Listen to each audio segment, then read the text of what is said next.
বলছেন সন্তানের আকিকা দেওয়ার সঠিক নিয়ম জানাবেন। সঠিক নিয়ম হচ্ছে সন্তান যেদিন হবে সেই দিন থেকে 7 দিনের দিন আকিকা দেবেন। আজকে হয়েছে তো আজকে একদিন, দিনটা কখন থেকে শুরু হয় না বুঝতে হবে আপনাকে।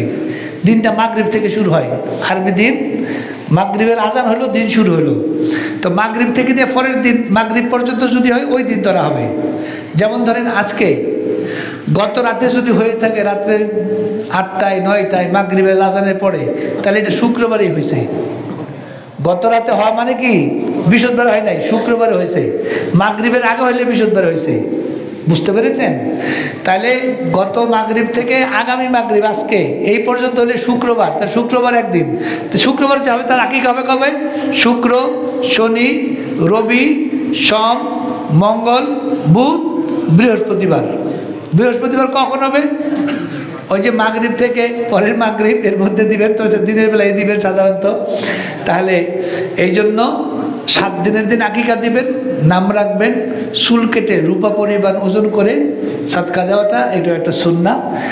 আর আমার দেশে হয় না আকিকার কুরবানি, আকিকার গোশতটা হাড্ডির জোড়ায় জোড়ায় কাটাও একটা সুন্নাহ অনেকে বলছেন মুস্তাহাব ভালো। আর যদি টুকরা করেন নাজায়েজ হবে না, ঠিক আছে? গোশত বিতরণের নিয়ম কুরবানির গোশতের মতোই, নিজে খাবেন, আত্মীয়স্বজনকে খাওয়াবেন, গরিব মিসকিনকে দেবেন, এটা হলো নিয়ম। এর ব্যতিক্রম করলে সওয়াবের কমতি হতে পারে।